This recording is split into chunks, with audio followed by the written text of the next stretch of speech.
Bienvenidas y bienvenidos. Mi nombre es Alexis Bojorge Estrada. Yo soy psiquiatra, psicogeriatra en la Comisión Nacional en Salud Mental y Adicciones. Y hoy los invitamos a nuestro programa Cuida tu Salud Mental. Y el programa que vamos a estar trabajando va a ser relacionado a cómo generar redes de apoyo en las personas con cáncer.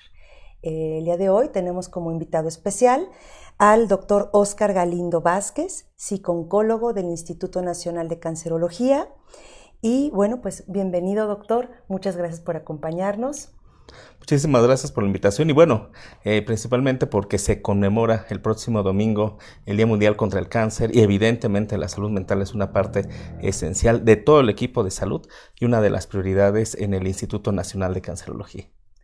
Es así como introducimos este tema, porque es importante para nosotros y ustedes como audiencia poder facilitar la información y sobre todo que de un gran especialista, como en este caso el doctor Óscar. Y quisiera, dentro de las preguntas que tenemos en el foro, sería, ¿podría compartirnos con este Día Mundial contra el Cáncer, qué es el cáncer? Bueno, como tal, el cáncer no es una sola enfermedad, es un conjunto de diversas enfermedades, es una enfermedad crónico-degenerativa. Un aspecto que es muy importante es que es una enfermedad que se relaciona con muchos factores de riesgo comportamentales, muchos que nosotros conocemos: obesidad, no hacer ejercicio, consumo excesivo de alcohol, de tabaco. Evidentemente también la edad es un factor de riesgo y, por ejemplo, también se habla de cáncer hereditario, pero esto es entre 5 y 10% máximo. Entonces es una enfermedad que se sabe que va a aumentar en los próximos años, un poco más en grupos de países que tienen menos desarrollo, que están en vías de desarrollo con nuestro país, y es por eso que se conmemora este día principalmente para unir esfuerzos y que es importante que toda la población sepa que muchos de nosotros o muchos familiares de nosotros vamos a estar en contacto con un área oncológica como familiares, como pacientes, como cuidadores primarios, y es por eso que se abre este tipo de espacios. Entonces, ¿podríamos considerar que es un tema que no va a estar lejano a nosotros? No, claro que no. De hecho, como causa de mortalidad está en tercer lugar, después de problemas del corazón, de diabetes, y principalmente es una enfermedad que tiene el potencial de ser mortal, principalmente cuando se identifica en estadios no avanzados. O sea, aquí la parte de la identificación oportuna es clave, por un lado, y por el otro, el impacto que llega a tener a nivel de la salud mental, no solamente del paciente, sino también de su familia, es muy importante. Es por eso que cada vez se integran más los equipos de salud mental en esos equipos multidisciplinarios. Quizás, si me lo permites decir, el cáncer es una enfermedad que aglutina a la mayor parte de especialistas: oncólogos médicos, radioterapeutas, cirujanos oncólogos, psicooncólogos, nutriólogos, rehabilitadores. Entonces es una enfermedad no solamente multidimensional, sino que requiere un equipo muy amplio de atención. Y pareciera ser que además interdisciplinario, ¿no? Porque pareciera que no es nada más como atender un órgano o un área afectada en particular, sino todo el conjunto que sería en este caso la persona. Totalmente lo señalas muy bien. Probablemente hace décadas esto se veía de forma diferente. Hoy lo que sabemos es de que el cáncer como tal requiere muchos especialistas y servicios de apoyo. Y no olvidar a los pacientes que están en tratamiento, pero también a los supervivientes de cáncer, que es una población que cada vez crece más a nivel mundial. Personas que han pasado por un tratamiento contra el cáncer, que actualmente no tienen cáncer, pero sí múltiples secuelas, afectaciones de memoria, atención, fatiga, miedo a la recurrencia, para los cuales también el instituto y a nivel internacional se han desarrollado programas para atender estas necesidades. Doctor, y por ejemplo, para que nuestro auditorio pudiera reconocer, ¿cuáles son los tipos más frecuentes de cáncer? ¿A qué elementos sociales como factores de riesgo que usted y yo conocemos, pero para traducirlo a nuestro auditorio, estaría mayormente reconocido este padecimiento? Ok, como principales problemas oncológicos está mama, por supuesto, cáncer de mama, cáncer de próstata, cáncer colorectal, cervicouterino, pulmón, tiroides también, están como en esos primeros 5 o 6 grupos. Entonces, esto es muy importante principalmente porque hay factores de riesgo modificables que de una u otra forma están en nuestra conducta y que tratamos a lo largo de la vida de tratar de disminuir esos factores de riesgo. Consumo de alcohol, tabaco en exceso, por supuesto, la parte de la actividad física es fundamental. Y por supuesto también hay otros factores distales, que tal vez son más complejos de modificar, pero que es importante que sepa la población. En ese sentido, por ejemplo, estar o ser un fumador pasivo, también es otro factor de riesgo, aunque la persona no lleve a cabo precisamente esa conducta, sigue siendo, es un factor de riesgo. También algo que quisiera agregar es que las personas conozcan los programas de detección oportuna que se tienen. Hoy la detección oportuna es clave en el sistema de salud contra el cáncer. Por ejemplo, en el Instituto Nacional de Cancerología tenemos el programa OPUS que tiene que ver con la detección oportuna de cáncer de próstata, Detecto, que es detección oportuna de cáncer de pulmón, o la prueba FIT, que es un programa para detección oportuna de cáncer colorectal con criterios muy específicos. Entonces, no solamente son disminuir los factores de riesgo, sino también tener acceso a los programas de detección oportuna. El panorama puede cambiar. Un estadio poco avanzado tiene bastantes probabilidades de éxito. Un estadio muy avanzado no solamente tiene pocas probabilidades, sino es muchísimo más costoso económica y emocionalmente. Hablando de este apartado emocional, ¿cómo viven los pacientes con esta primera detección, cuando ya se tienen los elementos para decir, sí, efectivamente nos encontramos con un cáncer, con las características que usted ya nos describió? ¿Cómo lo vive emocionalmente la persona? Es un reto desde el punto de vista de salud mental este escenario, porque simplemente todavía hoy sigue pensándose en cáncer muy asociado a la posibilidad de morir. Pero sin embargo sabemos que la tecnología, los sistemas de salud han avanzado mucho y se identifica de forma oportuna la probabilidad de morir y la probabilidad de éxito aumenta en ese sentido. Entonces es muy importante principalmente porque cuando pensamos en esto, desde el proceso de tamizaje, desde que identificamos una normalidad en nuestro cuerpo, en nuestro organismo, pues evidentemente las personas aumentan su preocupación. Ya siendo diagnosticados, evidentemente puede representar un shock emocional para las personas, principalmente ¿para qué personas? Para las personas que tienen poco apoyo social desde antes del cáncer, personas que antes del diagnóstico ya venían presentando síntomas de ansiedad, síntomas de depresión, entonces ya tenían una historia de salud mental con cierta adversidad, se enfrentan a un diagnóstico y entonces esto puede llegar a incrementar aún más. Otro aspecto que es muy importante es la alfabetización. Cuando somos diagnosticados es muy importante hacer las preguntas, por ejemplo, sobre el tipo de tratamiento. En el caso de que el diagnóstico oncológico sea confirmado, cuál es el pronóstico que se espera, cuáles son los cuidados que hay que tener en casa y en hospitalización si fuera necesario. En el caso de la oncología ha transitado mucho a escenarios ambulatorios. Mucho del tiempo, la gran mayoría del tiempo, nuestros pacientes lo pasan en casa. Y es ahí donde el apoyo es fundamental para seguir adelante. De hecho, es como el eslogan de este programa.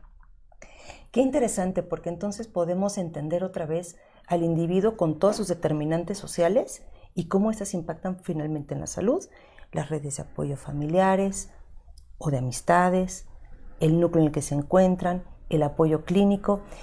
Y en este sentido, ¿cómo podemos involucrar a la familia, en caso que haya familia para esta persona con la enfermedad, sobre este padecimiento? Una pregunta bien interesante. El apoyo social es clave en cualquier enfermedad crónico-degenerativa. Entonces, cualquiera que nosotros que hayamos tenido un problema a lo largo de nuestra vida y tenemos a alguien que nos dé contención emocional, que nos ayude a labores de alimentación, apoyo económico, nos acompañe al hospital o con el doctor, eso incrementa la posibilidad de éxito del tratamiento. Es prácticamente cualquier sistema de salud en oncología en el mundo, la familia y en específico el cuidador primario informal juegan un papel fundamental. Entonces aquí las redes de apoyo, principalmente las familiares, usualmente hay 1 o 2 en la familia que representan un cuidador primario informal. Y de tenerlo, también de cuidar al cuidador, de que tengan una buena comunicación con el equipo de salud en oncología, también incrementa 2 cosas. que el cuidador permanezca en condiciones de salud aceptables y que al mismo tiempo nos ayude a apoyar al paciente a transitar este periodo de su atención. Porque entonces aquí estaríamos cuidando como el binomio, ¿no? Correcto, correcto. Tanto al familiar como a la persona que está viviendo con cáncer. Correcto, y esto es muy importante porque este fenómeno no se presenta exclusivamente en oncología. La mayor parte de las enfermedades crónico-degenerativas usualmente son muy importantes los cuidadores primarios. Algo que hemos identificado y que es muy importante reconocer, uno, es el papel del cuidador y dos, las necesidades que puedan tener el cuidador. En algunos estudios que hemos hecho en el INCAN, prácticamente el 50% de nuestros cuidadores presentan una enfermedad. Ajá. Seguramente es más del 50% porque algunos tienen diabetes, hipertensión y no han sido diagnosticados. ¿Qué son estas enfermedades crónico-degenerativas? Correcto. Ajá. Y el tercer punto para cerrar este comentario es lo que podamos colaborar directamente con el cuidador. Hay varias iniciativas, se han hecho varios proyectos en el Instituto Nacional de Cancerología para fomentar en el cuidador información, habilidades de autocuidado y habilidades para cuidar a su paciente. Por eso comentaba de mantener una buena comunicación en adecuadas condiciones a nuestros cuidadores, que tan importantes son, porque es como un equipo de trabajo, ¿no? Paciente, la familia, destacando el cuidado primario y por supuesto el equipo de salud. Doctor, ¿y qué pasa con aquellos grupos, por ejemplo, de personas que no cuentan tal vez con un familiar cercano, en algún otro país, en algún otro estado? ¿Qué otras redes, qué otros actores pueden participar en esta vinculación? Es un reto. Hemos observado, afortunadamente no es la mayoría, en algún grupo de nuestros pacientes que presentan desde antes este indicador de adversidad, poco apoyo social, no hay muchos familiares o cuando los hay no hay una buena comunicación. Entonces, bueno, en primer lugar tratamos de contactar a los familiares en tanto sea posible. Afortunadamente, cuando eso sucede, la mayor parte de los familiares sí responde. Si no es así, entonces tratamos de contactar a otros equipos fuera del INCAN, personas que nos pueden apoyar en cuestiones muy específicas. Tal vez no pueden permanecer demasiado tiempo, pero se pueden cumplir actividades como acompañar al paciente y regresarlo a su hogar. Tenemos pacientes que viajan 3, 4 horas al hospital. Entonces ir y regresar, necesitamos a un cuidador en condiciones adecuadas para que nos ayude a transitar este periodo. Que es una de las brechas de atención en la salud. Puedo imaginar, ¿no?, las distancias, las enfermedades, las dificultades económicas, ¿no?, situaciones que van creando esta adversidad, pero que entonces voy entendiendo, se van creando estas redes, ¿no?, de apoyo. Totalmente. En familia, en este grupo de actores, en el acompañamiento. Algo que me resulta también muy importante para nuestro auditorio es, ¿qué es adecuado decir como familia, como amistad, ¿no? Cuando nos encontramos con una persona que ya está con este padecimiento? Parece sencillo abordar un tema tan complejo cuando se habla, ¿no?, del desconocimiento, que de pronto puede crear mucha más angustia, más preocupación. ¿Cómo puede abordarse? Yo miré incluso un paso atrás. Creo que hay que generar una cultura de conocimiento del cáncer, saber qué es el cáncer, saber que si se detecta de forma oportuna, las probabilidades de éxito son muchas. Y a partir de eso, hablar con la familia en relación a cuáles son sus dudas y preguntas, sus principales inquietudes, respetando, por supuesto, el papel del paciente, un aspecto importante. Algo que les comentamos a nuestros familiares, a nuestros pacientes, principalmente son dos cosas. Cada vez que vayan con el médico, con el equipo de salud, el médico, el psiquiatra, el psicólogo, es 3 cosas. Anotar quién lo atendió para identificar cuáles son las funciones de cada equipo de salud. 2, hacer un breve resumen en un diario. Y 3, todas las dudas o preguntas que tengan. Tal vez a ti te ha pasado, a mí me ha pasado varias veces, vamos al médico, me subo al metro, en el le hubiera preguntado esto, ¿no? Entonces incentivamos una bitácora, un resumencito. Totalmente. Y el segundo punto es la velocidad de la información. Asumimos que un paciente y un familiar mejor informados es un paciente y un familiar menos estresados, menos ansiosos, pero ¿qué tanto quieren saber y a qué velocidad? Eso nos van indicando ellos.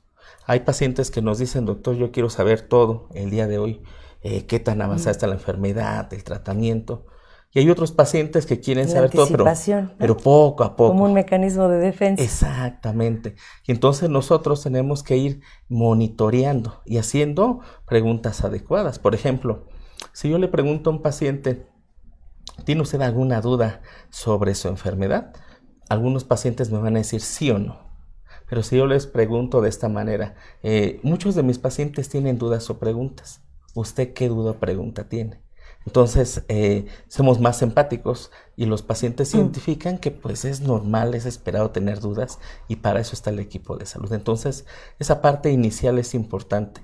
Si invertimos tiempo al inicio de tratamiento, entonces vamos a tener un paciente que va a ser un aliado, un familiar, un aliado del equipo de salud. No va a estar peleado justo con todos los elementos que per se impactan en su estado físico y mental. Totalmente. Me parece también, por ejemplo, un tema que hemos estado platicando. Definitivamente existen barreras en la atención para la salud. Lo hemos platicado. Edad, grupos mucho más marginados, las dificultades inclusive para idiomas, para lenguaje, ¿no? ¿Qué estrategias podemos utilizar, por ejemplo, para personas adultas mayores? Adultos mayores es una población clave y que de hecho es una prioridad desarrollar programas para el Instituto Nacional de Cancerología. Los adultos mayores, evidentemente, por la etapa de vida que presentan, tienen usualmente más comorbilidad. Cáncer y seguramente tal vez hipertensión o diabetes, etcétera. Por otro lado, son pacientes que requieren apoyo social muy cercano, que pueden tener limitaciones en su funcionalidad, en su locomoción, tal vez afectación de algún grado cognitiva. Entonces, alfabéticas también, como comentó en su momento. Sí, y por ejemplo, nosotros siempre tratamos de tener una vía alternativa disponible para la comunicación de nuestros pacientes. Trabajo con varias colegas a lo largo de México y lo que me dicen es esto, ¿no? También nos pasa en el INCAN. Llega el paciente que tal vez tiene dificultades auditivas por la edad o tal vez su lenguaje de base es diferente. Algún paciente de Oaxaca, algún paciente de Veracruz. Entonces tenemos que incrementar las posibilidades de comunicación con ellos, ya sea de forma directa o tal vez con algún familiar que los acompañe. Probablemente lo que hemos platicado, el miedo, el desconocimiento, el precipitarnos a imaginar el cáncer efectivamente como una etapa final, pues justo con toda la información que se puede brindar, son estrategias entonces de comunicación que podría yo entender que favorecen las redes de apoyo, ¿sí? Totalmente, y dentro del sistema de salud, que el paciente identifique cuáles son los diferentes programas, grupos de apoyo que están integrados. ¿Nos podría compartir un poco sobre esto? Por supuesto. Por ejemplo, en el Instituto Nacional de Cancerología es muy importante que nuestros pacientes, cuando llegan de primer contacto, sepan que, por ejemplo, existe psico-oncología. Esa parte es importante porque entonces cuando saben que el psicólogo está dentro del equipo de salud, no lo ven como un personaje externo, entonces se incrementan las probabilidades de dos aspectos, de una detección oportuna de problemas de salud mental, ya sea como sintomatología, y por el otro, un tratamiento adecuado. En esto hacemos mucho énfasis porque la detección oportuna es el primer paso, pero que reciban intervenciones psicológicas basadas en evidencia científica. Y obviamente, de acuerdo al caso, la colaboración con el equipo de psiquiatría. Entonces es algo parecido con lo que pasa en población abierta, ¿no? La detección oportuna y los procedimientos de salud mental basados en evidencia. Han dado buenos resultados, de hecho esto es fundamental, principalmente porque muchos de nuestros pacientes en algún momento van a requerir apoyo psicológico. Yo lo reduciría en 5 puntos. En el momento de diagnóstico, cuando empieza el tratamiento, cuando empieza a haber efectos del tratamiento, por ejemplo, alopecia, cambios en la autoimagen. El peso. De peso, exactamente, en la piel, cuando el paciente es enviado a cuidados paliativos o incluso cuando el paciente empieza el periodo de sobrevida. Que muchos pacientes incrementan ahí su miedo a la recurrencia porque dejan de ir al hospital y dejan de tener contacto con el equipo de salud. Entonces estos 5 momentos usualmente incrementan la probabilidad que aumenten los síntomas emocionales. Pero es interesante también como lo comenta, ¿no? Una detección oportuna, correcto, una detección temprana, nos permite cambiar la historia natural de una enfermedad e incidir de una manera oportuna, ¿no? Para evitar justo muchas complicaciones que pueden darse a través del tiempo en una enfermedad no diagnosticada y no detectada con la temporalidad que requiere. Y no solamente para cáncer, para todos los padecimientos, porque entonces, si lo comprendo bien, los problemas en salud mental no necesariamente van a aparecer si se hace un acompañamiento desde un inicio, desde una detección, un acompañamiento cercano, se fortalecen redes de apoyo. ¿Vamos bien? Sí, por supuesto. Y aquí agregaré un punto. Detectar a aquellos pacientes, como comentaba hace rato, que antes del cáncer ya presentaban historia de problemas de salud mental. Que es otra población. Es otra población y que cuando no se identifica, no se atiende oportunamente en un escenario de oncología, entonces esto puede cronificarse y afectar de forma importante calidad de vida, adherencia al tratamiento, comunicación médico-paciente. Entonces es como estar con esta malla, ¿no? Identificando a esos pacientes que sepan de servicio, mientras de forma más oportuna lleguen con nosotros es mejor, porque entonces ya se hace un triage y se toman decisiones. Ahora, doctor, fíjese, nosotros estamos planteando qué sucede en Ciudad de México, donde tenemos muchísimas más facilidades. ¿Qué podemos platicarles a nuestra audiencia que se encuentra en el resto del territorio? Correcto. ¿Qué opciones tenemos para la población? Totalmente de acuerdo, que es un México muy diverso, muy grande. Muy diverso y muy grande. Muy grande. De acuerdo. Yo le haría principalmente 3 recomendaciones. En la institución en donde se atiende, textual, identificar si hay algún servicio de salud mental o de apoyo. A veces, incluyendo la Ciudad de México, transitamos por un servicio de salud y nunca supimos que había un psicólogo o un psiquiatra. Entonces preguntar, principalmente porque varios de esos programas pueden estar dentro de la institución o ser programas de apoyo de otras instituciones para ese entorno hospitalario. Entonces la salud mental es para todas y todos. Totalmente sí, de acuerdo. Hay cómo. Y en oncología es una parte fundamental. De hecho, hay iniciativas en psiconcología desde hace 10 años en donde se plantea que la identificación del malestar emocional sea el 6º signo vital. Así como va uno con la temperatura, el peso, se identifique esto. Y el otro punto rápidamente es, si no es así, en muchas ocasiones se tienen grupos de apoyo que son supervisados por profesionales de la salud mental regulados, cimentados, los cuales ya tienen experiencia para apoyar a los pacientes, pero también a los familiares. Los familiares también en muchas ocasiones requieren atención para su salud mental. Doctor, ¿qué le parece si intentamos compartirles unas estrategias a nuestro auditorio para fortalecer estas redes de apoyo? Pensaría en la primera que nos compartió, ¿no? De alguna forma, la comunicación abierta. Totalmente. El poder expresar lo que están sintiendo, el poder acudir, ¿no? Con un profesional de salud en el entorno en el que se encuentre. El otro sería, pues, ¿no? Unificar entonces las redes familiares, si es que contamos con ellas, ¿no? En otro sentido, sería también involucrar a los actores que estén, ¿no? Como amistades, correcto, que podemos también tener alrededor. ¿Qué otros elementos podemos sintetizar para nuestro auditorio? Agregaría 2 puntos. 1, población general. Un médico del INCAN me dijo algo muy interesante. Me decía, mira, cuando somos familiares de un paciente con cáncer, pues hay que entrarle. ¿Sí? O somos el paciente. Pero ¿qué pasa con aquellos que tengo un vecino, un amigo no tan cercano que está en esa situación? La recomendación es, pues, levantar un día la mano y decir, bueno, yo me comprometo a apoyar media tarde, un día, 2 días, porque estadísticamente hablando, muchos de nosotros vamos a ser pacientes o cuidadores, pero nadie nos ha avisado. No estamos preparados. Sí, a nadie nos ha llegado un WhatsApp, tiene 33% de probabilidad de ser cuidador primario. Entonces lo que nos comentaba en este caso el doctor Bargallo es adelantarse un poco, ¿no? Ser por positivos preventivos. Preventivos, exactamente. Son habilidades que como cuidadores o como pacientes tenemos que saber que las vamos a ocupar más adelante. Entonces el cáncer no solamente estaría circuncidado a la persona que lo padece. No. Sino se involucraría a todos como una red. Totalmente. Muchos de nosotros vamos a ser algunos pacientes y muchos de nosotros cuidadores del esposo, la esposa, la tía, los papás.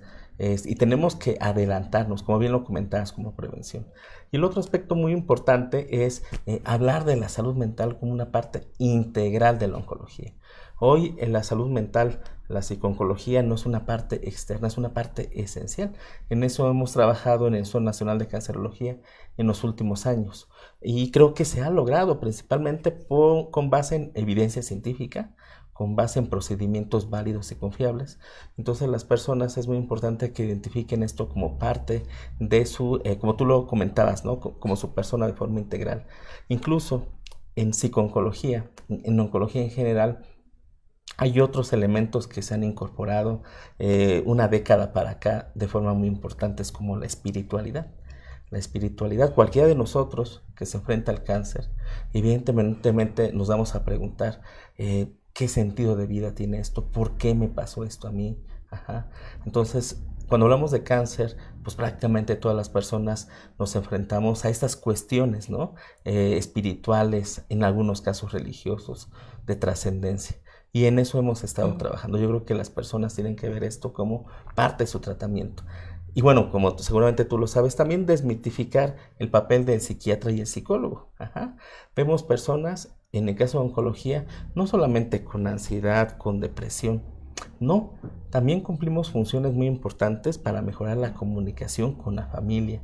Las estrategias de autocuidado. Las estrategias de autocuidado, la adherencia y mejorar la calidad de vida. Doctor, pues muchísimas gracias por su tiempo, por compartirnos todas estas estrategias, por facilitar la comunicación, que puede ser un tema complejo para nuestro auditorio. Y bueno, entonces podríamos resumir muchas cosas para ustedes, y es que generar redes de apoyo para las personas con cáncer es crucial para brindarles un respaldo emocional, y como nos comenta el doctor, el cáncer no solamente le compete a quien lo padece, sino todos sumamos como redes de apoyo para poder acompañar en un proceso que puede no ser complicado si se detecta a tiempo, y si no se detecta a tiempo, crear las estrategias para que se viva con una mejor salud mental este proceso. Muchas gracias, doctor. Muchas gracias por la invitación. Gracias a todos. Me sentía sola. Ahora me siento acompañada. No quería hacer nada. Y ahora no dejo de meter goles. Creía que mi vida no tenía sentido. Ahora sé que hay mucho por hacer. Bloqueé a mi hermana del WhatsApp. Ahora celebramos juntas. Vivir con salud mental te permite disfrutar experiencias y a las personas que te rodean. Comparte tus emociones. Acude a los servicios de atención. Cuida tu salud mental. Estamos para ayudarte. Por ti, por los demás, por la salud mental. Juntos por la paz. Con ASAMA. Gobierno de México.